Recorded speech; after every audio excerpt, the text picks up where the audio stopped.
12 जून 2023।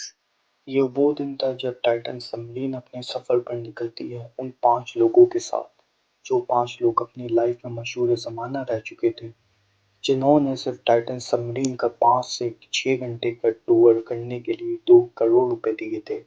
अब इस बात से आप अंदाजा लगा सकते हैं कि ये कौन बिलीनियर्स लोग थे। वीडियो के आखिर तक जुड़े रहिएगा, ये स्टोरी आप लोगों के लिए बहुत इंटरेस्टिंग होने वाली है।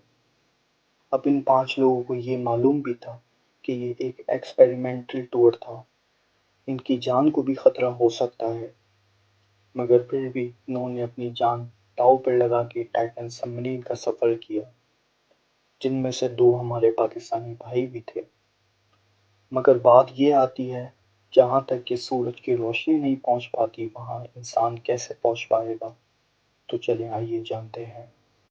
इनका ये सफ़र संडे की सुबह 12 बजे स्टार्ट होता है। जो ट्रिप सिर्फ 5 से 6 घंटे का होता है, मगर सवाल ये आता है, इतने डीप ओशन सी में इंसानों का क्या काम।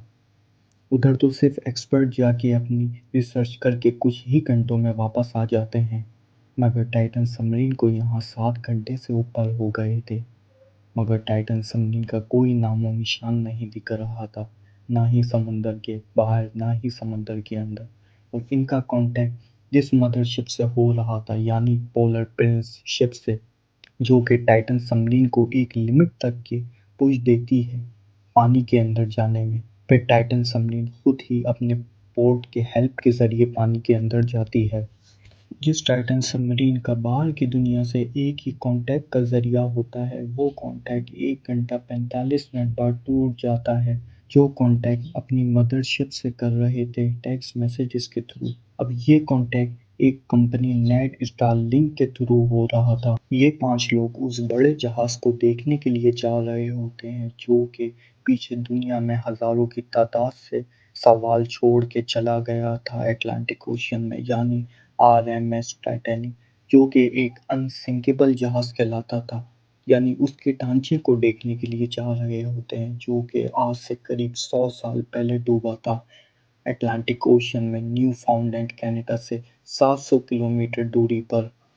इस जहाज को देखने के लिए लोगों का सपना रह गया था, मगर 2009 में ये प्राइवेट ओशन गेट कंपनी बनाई इसलिए गई थी कि लोगों को डीप सी एक्सपेक्टेशन करवा सके, जिसके CEO स्टॉकटन रश थे, और जो इस टाइटन सबमरीन में खुद भी मौजूद थे, जो कि रोल निभा रहे थे इस टाइटन सबमरीन को ऑपरेट करने का। ये सफ़र सही चल रहा होता है। टाइटन सबमरीन को सिर्फ 2 घंटे का समय लगता है टाइटैनिक के व्रैक के पास पहुंचने में, यानी मलबे के पास पहुंचने में। मगर जैसा मैंने आपको बताया कि 1 घंटे 45 मिनट बाद टाइटन सबमरीन का ऊपर मौजूद मदरशिप से कांटेक्ट टूट जाता है।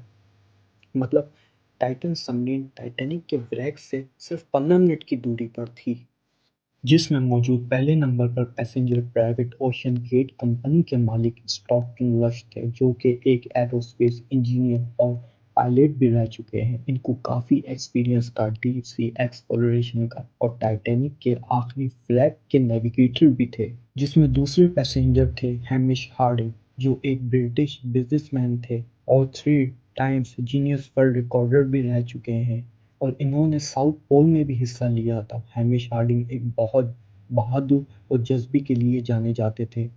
तीसरे पैसेंजर थे शहजादा दाऊद, पाकिस्तानी ब्रिटिश बिजनेसमैन और मेंबर ऑफ दाऊद फैमिली, जो कि पाकिस्तान के अमीर तरीन खानदानों में से थे और एंग्रो कंपनी के वाइस चेयरमैन भी थे, और space and deep sea expedition में शौक रखते थे। और साथ में 19 साल बेटा, जो कि यूनिवर्सिटी ऑफ स्कॉटलैंड के स्टूडेंट थे। हमारी इस कहानी के आखिरी पैसेंजर पॉल हेनरी, जो कि एक फ्रेंच नेवी के फॉर्मर कमांडर थे, और इनको मिस्टर टाइटैनिक के नाम से भी जाना जाता था, क्योंकि ये टाइटैनिक के मलबे को 35 से 40 बार खुद जाके विजिट करके आ चुके थे। फिर यूं ही शाम हो जाती है, पर टाइटन सबमरीन का वापसी आने का टाइम होता है, मगर टाइटन सबमरीन का कोई नामो निशान नजर नहीं आ रहा होता, ना ही कांटेक्ट हो पा रहा होता है ऊपर मौजूद पोलर प्रिंस शिप से। फिर उस जहाज में जो कम्युनिकेशन टीम मौजूद होती है, वो ये डिसाइड करती है कि US नेवी को इन्फॉर्म किया जाए। फिर अगले कुछ ही घंटों बाद एक ज़बरदस्त सर्च ऑपरेशन शुरू हो जाता है, जो कि कैनेडियन एयरक्राफ्ट और यूएस नेवी कर रही होती है, पानी के ऊपर भी और पानी के अंदर भी, जिनमें रोबोट व्हीकल्स भी यूज़ की जाती हैं इस सबमरीन को ढूंढने के लिए। इस टाइटन सबमरीन को कार्बन फाइबर से बनाया गया था, जिसकी लेंथ बताई जाती है 6.7 मीटर के करीब और वजन में 10,000 किलो से भी ज़्यादा। इस टाइटन सबमरीन को ऑपरेट करने के लिए इलेक्ट्रिक थ्रस्टर्स का यूज़ किया जाता था, जो आप अपने सामने स्क्रीन पर देख रहे हैं, 2 हॉरिजॉन्टल और 2 वर्टिकल, जिसके ज़रिए इसको ऑपरेट किया जाता था। अब एक बहुत ही इंटरेस्टिंग फैक्ट आपको बताता हुआ चलूँ मैं, आप शायद हैरान रह जाएं ये सुन के, ऐसा पॉसिबल हो सकता है। इस टाइटन सबमरीन को ऑपरेट करने के लिए कोई हैंडल या कोई बटन का यूज़ करना नहीं पड़ता था, बल्कि इसको ऑपरेट करने के लिए एक वीडियो गेम कंट्रोलर का यूज़ किया जाता था, लाइक अ वीडियो गेम। अगर जॉयस्टिक लेफ़्ट की तरफ टर्न की जाए तो लेफ़्ट की तरफ मूव होता था, अगर राइट की तरफ की जाए तो राइट की तरफ मूव होता था। अब ऊपर बैठे हुए लोग टाइटन सबमरीन का रीसर्फेस होने का इंतज़ार कर रहे थे, मगर कोई उम्मीद नज़र नहीं आ रही थी। अब टाइटन सबमरीन को सिर्फ और सिर्फ 4 दिन के अंदर सर्च करना था, अगर उन्होंने पैसेंजर्स को ज़िंदा हासिल करना था तो, क्योंकि टाइटन सबमरीन के अंदर सिर्फ 4 दिन की ऑक्सीजन मौजूद थी और टाइटन सबमरीन को अंदर से खोलने का कोई रास्ता नहीं था, क्योंकि टाइटन सबमरीन को बाहर से ही खोला जा सकता था और बाहर से ही बंद किया जा सकता था। एक दिन से ज़्यादा तो ऐसे ही गुजर जाता है, पीछे बाकी रह जाते हैं 3 दिन और एक ज़बरदस्त सर्च ऑपरेशन चल रहा होता है, जिसमें सोनार और रोबोट ऑपरेटेड व्हीकल्स का यूज़ किया जाता है। सोनार वो चीज़ होती है जो पानी के अंदर जाकर एक एक चीज़ डिटेक्ट कर सकती है, और आरओवी वो ही सेम सोनार की तरह होती है, मगर इसे रिमोट के ज़रिए ऑपरेट किया जाता है और कैमरे से पानी के अंदर का व्यू देखा जा सकता है। मगर 3 दिन के बाद एक आरओवी सर्च के दौरान कुछ नॉइज़ेस सुनता है, जैसे कोई गेट नॉक कर रहा हो।